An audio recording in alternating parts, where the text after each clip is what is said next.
One more यादों के पिटारों में से देर इज़ अ बरसाती डोला a few meters away from our lane.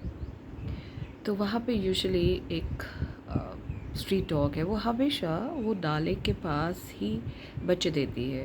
मतलब एक दो बार वो नाले के पास ही, बिकॉज़ वो नाले के पास जो ग्रिल्स है उसके नीचे वो एक केव सा बनाती है, वहाँ पे देती है, वही रखती है। चलो we do it, but we don't want to disturb whatever her process of raising her kids are. So we as a human should only be concerned कि खाना पीना मिलता रहे, मदर को मिलता रहे, बिकॉज few months बच्चे feet पे होते हैं। So that is all our concern. Either we tell anyone, because छोटे छोटे शैंटी के बच्चे जाके डिस्टर्ब करते हैं। तो ये एक रूल होता है कि जो एक प्रोसेस है, नेचुरल प्रोसेस ऑफ एनिमल्स और the birds, just observe, don't need to disturb them. You can always give food to the lacting mother. That is all. Just take care of her. She's fine, she's well. Medical help चाहिए तो दे दो। तो चलो जी। और बरसातों के दिन थे, यही दिन। तो लास्ट ईयर हम बच्चों को भी ऑब्जर्व करे जा रहे थे, बिकॉज जब बरसात होती डाला over it started it's level raises up. तो अब ये सब यूजुअली क्या होता है, नाइट पे मेरे साथ ज़्यादा होता है। नाइट पे आवाज़ें आने लगी, बच्चों की, पपीज़ की, छोटे छोटे पपीज़ की बुरी तरह आवाज़ें आने लगी। तो भाई जाग खुली एंड बस दिखता तो कुछ है नहीं, मेरे पापा पपीज़ की आवाज़ें आ रही, तो भागे जी फ़ोन लेके। आई जस्ट रैन, मेरे पीछे पीछे मेरी बर्फ़ी हमेशा साथ होती है। जब मैं नीचे गई तो बाकी स्ट्रीट डॉग्स भी हमें से बब्बा जाग आ रहे हैं, भाई चलो जी बाऊ बाऊ। पापा कहीं नहीं जा रहे, देखा वो बच्चे बाई चांस वो बड थोड़ा लूज़ हो गया, वो फिसल फुसल के, I don't know, I could not see it because it was dark. Mobile light से पता चला जी बच्चे इधर उधर छितर पितर गए हैं and they are in a panic state कि भाई वो सब इधर उधर चले गए, कहाँ चले गए। तो मोबाइल की लाइट ऑन करके मोबाइल को एक जगह प्लेस करके हम ग्रिल के पार गए। ग्रिल के पार गए तो पाँच दो तीन बच्चे तो हमने उठा लिए, हमने कहा भाई क्या करें, बारिश तो है। उठा के हमने ग्रिल के उस साइड रखने शुरू कर दिए। तो एक बच्चा था, वो नाली के पास पानी पे आधा पैर उसके चले गए थे, तो वो बहुत ज़्यादा स्क्रीम कर रहा था। तो हम चले अब गए तो अंधेरे में पता नहीं चला, तो हम खुद ही फिसल गए। अब फिसल गए, अब मोबाइल से ना तो किसी को कॉल करते, वो मोबाइल तो एक जगह फिक्स है कि वो हमें लाइट दे रहा है, टॉर्च लाइट, क्या करें। हम फिसले, बच्चा थोड़ी दूर, हमने कहा यार अब हम पहले अपने आप को ऊपर कर रहे हैं। सब how it I couldn't manage it, so how do I call घर पे कि भाई अब मुझे एक जना कोई यहाँ पे आओ रेस्क्यू के लिए। सो बस आई डोंट नो अंधेरे में क्या क्या हो रहा था, बट हम भी फिसले हुए, वो छोटा पप्पी फिसला हुआ।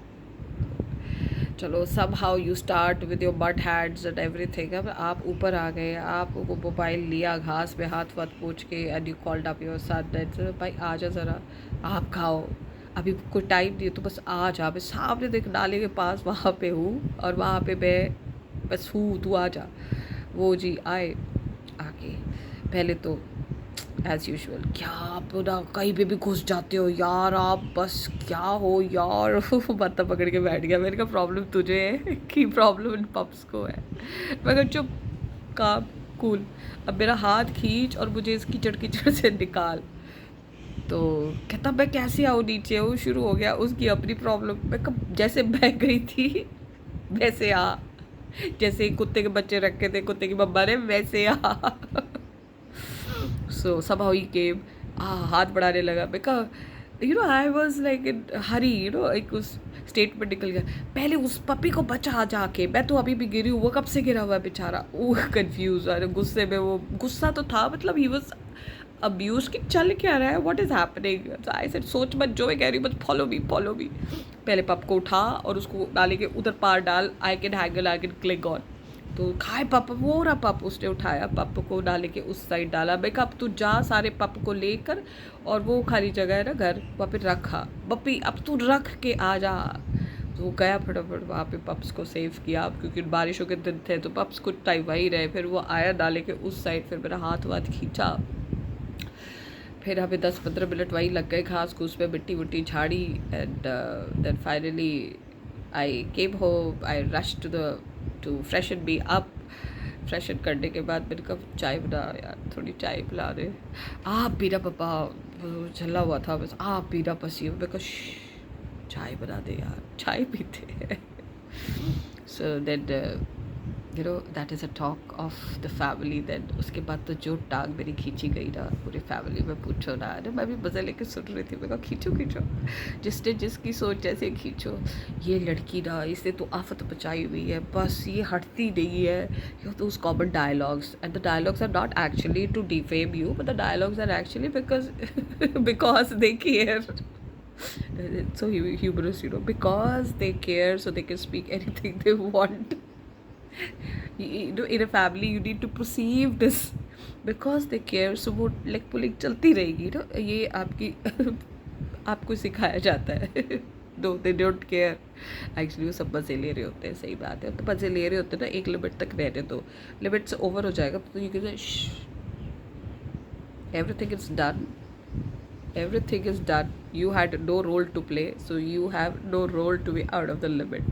So कभी कभी कहना पड़ता है, क्योंकि कुछ तत्व तो हर फैमिली में ना कुछ ज़्यादा ही होते हैं। उनको कोई मुद्दा मिलना चाहिए, फिर आप देखो उस मुद्दे की टांग हाथ खींच के उसको अच्छा सा डिश नहीं बनाएंगे। होता है ना, प्यारा सा डिश बनाओ, टेस्टी सा डिश बनाओ, उस डिश को ऐसा जला देंगे, ऐसा जला देंगे कि वो बस जब भी ऐसी कुछ बातें होगी तो आप बीच पे ज़रूर आ जाओगे। So that's fun to listen. But इससे एक चीज़ और होती है, you come to know about I love to study the mind. पता नहीं क्यों, मैं मेरी फितरत में अंदर से कुछ है, तो मैं और आपको काफ़ी सारों की पोल भी खुल जाती है फिर, कौन ब्लैक सोल है, कौन वाइट सोल है, कौन उसको लाइटली में ले रहा है और कौन आपकी साइड है, करके देखना। So many things in one process happens, and everything happens for good. जो होता है अच्छे के लिए होता है, so उसके दिल पे कभी लेना मत। ये हर घर में, हर तत्व, हर फितरत में ये होता है, आपके भी होगा। so इसको अब मुद्दा मत बना लेना। so it's just an observations which sometimes अब इसको ऐसे समझे कि कई घटनाएं घटित इसीलिए ही होती है कि वो आपकी आँखों से पर्दा हटा दे, और जितनी जल्दी पर्दा उठता है उतनी जल्दी आप आनंद को प्राप्त होते हैं। You start getting detached from situations, from soul, and the more you get detached and attached to something higher, then nothing matters, to be very honest। मतलब आपके लिए कोई, आप समझ रहे हो ना मैं क्या कह रही हूँ, अब इसको अपने भाव में समझिए। आपके लिए घर में होते हुए भी, परिवार होते हुए भी कोई एग्जिस्ट नहीं करता। You take it what I am saying, you try to understand. सच्ची कोई एग्जिस्ट नहीं करता। आप इतने, मैं क्या कहूँ इस चीज़ को, हो कई चीज़ें शब्दों में बयां नहीं हो सकती, समझो इस चीज़ को।